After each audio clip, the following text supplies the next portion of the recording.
जो basic requirements होते हैं एक ह्यूमन एग्जिस्टेंस के लिए, वो सब अंदर भेजा गया है। आइसोलेशन, एक चीज आइसोलेशन होती है जिससे मानसिक असर होता है, साइकोलॉजिकल इफेक्ट, उसको भी दूर करने के लिए साइकोसोशल काउंसलर्स वहां लाए गए हैं। और अब क्योंकि कम्युनिकेशन बन गया है प्रॉपर, पहले तो एक क्रूड कम्युनिकेशन मेगाफोन के जरिए, पाइप के जरिए था, अब तो लाइन के जरिए वो कम्युनिकेशन बन गया है और डायरेक्ट बात हो रही है वहां से। तो उसकी वजह से साइकोसोशल काउंसलर्स जो है उन्होंने उनसे बात भी की है वर्कर्स के साथ। ये भी वहां पर देखा गया है और कुछ मीडिया के चैनल्स ने, कुछ प्रिंट मीडिया ने भी इसको रिपोर्ट किया है कि एक नेचुरल लीडरशिप सामने आई है। नेचुरल लीडरशिप इन स्थितियों में हर दफे आती है, जहां पर भी एक कलेक्शन ऑफ पीपल जहां पर होते हैं वहां पर हर दफे एक लीडरशिप आती है। इस केस में भी एक फोरमैन और उसका एक असिस्टेंट, एक उसने लीडरशिप अज्यूम की है, यहां तक कि उसने ये भी बताया है कि वो आखिरी में आएगा।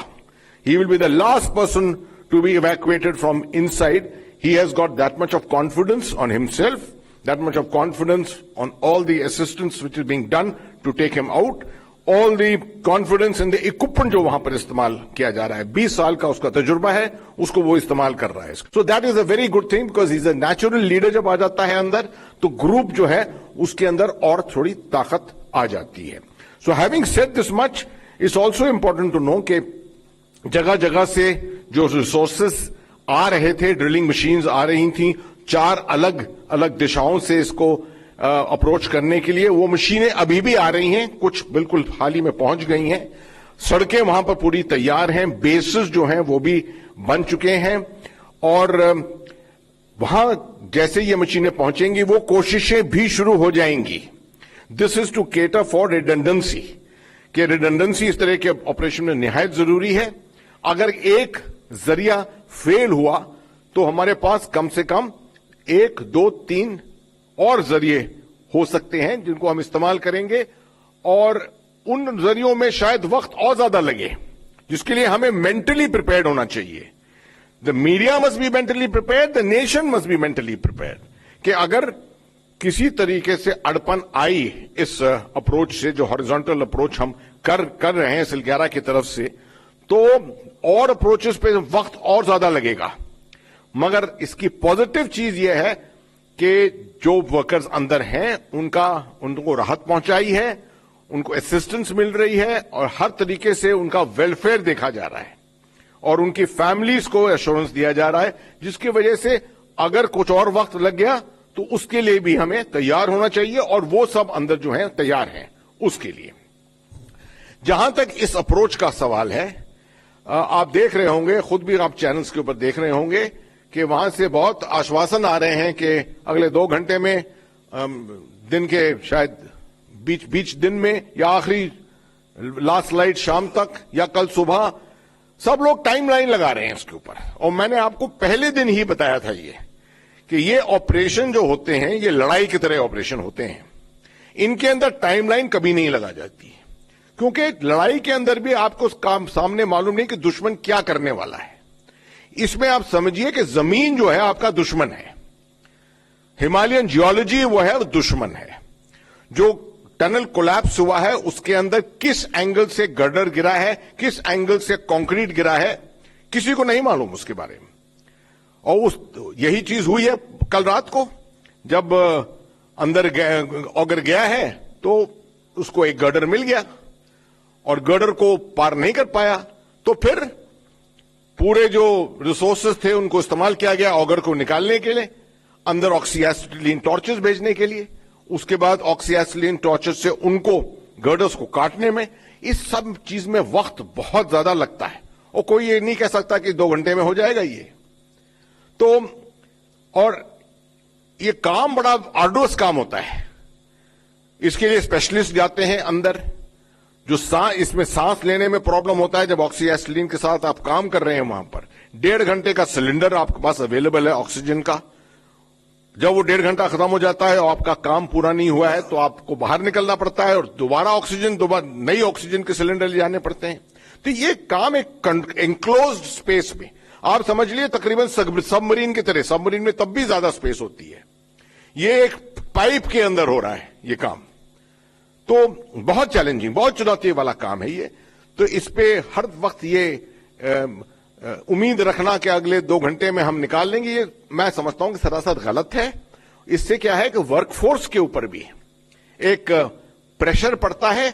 और आपको मैं ये याद दिला दूं कि इस स्थिति में वर्कर्स जो हैं वो रिस्क पे हैं, और उतनी ही रिस्क पे जितने सब स्टाफ है जो काम कर रहा है वहां पर, जो रेस्क्यू टीम है वो उतनी ही रिस्क पे है। तो बोथ आर एट रिस्क, अंदर जो उसको रेस्क्यू करना है और जो रेस्क्यू करने वाला है, both are at equal risk. So we have to cater for the safety of all these people at the same time. मैं समझता हूं कि कोई ऐसी, जैसे मैंने बताया कि टाइमलाइंस ले डाउन करना सही नहीं होगा, मगर फासले काफी, परसों रात से काफी फासला अंदर बढ़ चुका है। 22 मीटर पहले था, तकरीबन 45 मीटर तक पहुंच गया था कल रात को। उसके बाद और प्रोग्रेस हुआ था जब तक कि यह बाधा पड़ी थी। सुनने में आया है कि अभी दोबारा थोड़ा रुकावट आई है, उसको दूर की जा रही है उस रुकावट को। तो ये रुकावटें 10, 12 या 15 मीटर जो आपकी रह गया है उसके अंदर 2, 3 या 4 दफे और आ सकती हैं, और ये वही कार्रवाई आपको रिपीट करनी पड़ेगी पूरी। जो ऑक्सी के साथ आपने गर्डर्स को काटा है, या क्या मालूम सामने कोई कंक्रीट का ब्लॉक आ गया है, जो कुछ भी करना है आपने उसको दोबारा करना पड़ेगा, तो उसमें वक्त लगेगा। तो इसलिए ये ऑपरेशन जो है डिले होता रहेगा, मगर सरकार की तरफ से जो बाकी दिशाओं से कोशिशें होंगी उनमें कोई बाधा नहीं आएगी। That we will continue. सुविधाएं बन गई हैं, जहां पर 2000 लीटर पानी हर घंटे के लिए चाहिए था, उस दिशा में वो बंदोबस्त हो गया है। उसका जो ड्रिफ्ट चैनल, एक ड्रिफ्ट तरीके से जो काटना था, स्क्रैप करना था टनल का जो कोने जो थे उनको, वो काम भी शुरू हो गया है। कोर ऑफ इंजीनियर्स आर्मी की वहां पर है, वो फैब्रिकेशन भी शुरू हो गया है, जो इक्विपमेंट वो फैब्रिकेट कर रहे हैं इसके लिए। ब्लास्टिंग का काम उस तरफ से, बरकोट की तरफ से ब्लास्टिंग का काम भी शुरू हो गया है। तकरीबन 8-9 मीटर का एक्सेस भी बन गया है वहां पर। तो ये सब तरीके इस्तेमाल किए जा रहे हैं। ऊपर से 6 इंच की पाइपलाइन, एक ऑल्टरनेटिव पाइपलाइन लगाने के का भी काम शुरू हुआ है, क्योंकि इसमें रिडंडेंसी होती है। अभी आपके पास एक 6 इंच की पाइपलाइन है, एक 4 इंच की शाफ्ट है, तो अगर एक और 6 इंच की पाइपलाइन आ जाए तो और भी अच्छा होगा। ऑक्सीजन भी जाएगा, आपके पास रिजर्व के तौर पे एक और एक्सेस रूट लॉजिस्टिक्स के लिए बना रहेगा। बात आई आखिर में पोस्ट रिकवरी, या आप रिकवरी की भी बात कर सकते हैं, रेस्क्यू की भी बात कर सकते हैं, कि जब थ्रू एंड थ्रू हो जाएगा तो ये इनको कैसे निकाला जाएगा। उसके लिए पिछले 10-12 दिन से एनडीआरएफ वहां पर है, 2 टीम है। डीजी एनडीआरएफ वहां खुद आज मौजूद हैं, आईजी एनडीआरएफ कल थे वहां पर, और रिहर्सल प्रैक्टिस जारी रही है ऑल दीज 10 डेज। हार्डी लोग हैं ये हमारे एनडीआरएफ के जवान, ये जानते हैं तरीके। इंप्रोवाइजेशन किया है, स्ट्रेचर्स के ऊपर पहिए लगाकर स्ट्रेचर्स को ऊपर नीचे खींचने का अभी रिहर्सल किया है, क्योंकि सबसे तेज तरीका होगा कि आप स्ट्रेचर भेजिए अंदर, इधर से तार बांधिए या रस्सी बांधिए, उधर से रस्सी बांधिए, स्ट्रेचर के ऊपर एक वर्कर को लेटाइए और इसको खींचिए पहियों के जरिए। अगर आप कोई अड़पन आती है तो फिर क्रॉलिंग करके, अगर अपने बल पे क्रॉलिंग करके आना पड़ेगा 65 मीटर, तो थोड़ा वक्त ज्यादा लगेगा, और उसमें खतरा भी होता है कि कोई, किसी को क्लॉस्ट्रोफोबिया होता है, किसी को साइकोलॉजिकली कोई असर हुआ है, तो इस तरह से उसमें अड़पन आती है। तो उम्मीद करते हैं कि सबसे अच्छा तरीका जो है स्ट्रेचर्स का वो अपनाया जाएगा और उसके अंदर कोई अड़पन नहीं आएगी। बीच बीच में इतना स्मूथ पैसेज नहीं होगा पाइपलाइन के अंदर, मगर कोशिशें इसके लिए पूरी जारी रहेंगी।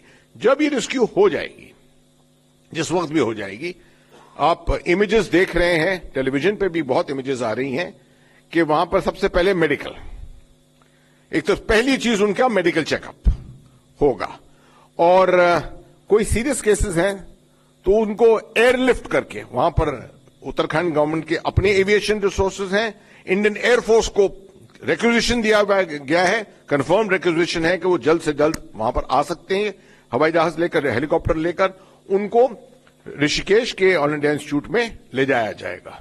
बाकियों के लिए जहां तक मैं काउंट कर रहा हूं 41 एम्बुलेंस शायद वहां पर आ गई हैं। मतलब हर वर्कर के लिए एक एम्बुलेंस है, उसके अंदर अटेंडेंट, उसके अंदर शायद उसका रिश्तेदार, अगर वहां पर साथ में उसके कोई रिश्तेदार है वो सब उसके साथ जा सकते हैं, इंडिविजुअली जा सकते हैं वहां तक, ऋषिकेश तक, और उनको एडमिट करके वहां पर उनके डिटेल मेडिकल चेक करना पड़ेगा इसका। तो मैं समझता हूं कि ये सब चीजों के साथ और खास तौर पे ये ट्रांसपेरेंसी के साथ, क्योंकि हम ट्रांसपेरेंटली ये पूरी खबर दे रहे हैं, तो उम्मीदें काफी रेज हुई हैं और दिलासा मिली है, और जितने वर्कर हैं अंदर, उनके जितने रिश्तेदार हैं, उनके अंदर एक उम्मीद जागृत हुई है। ये बहुत पॉजिटिव चीज है, उससे और ताकत आएगी उनके अंदर जो अंदर फंसे हुए हैं। और मैं उम्मीद करता हूं कि हाल ही में अगले कुछ घंटों में या कल तक या जब भी है, तो ये हमें इसके अंदर कामयाबी इस ऑपरेशन में मिलेगी।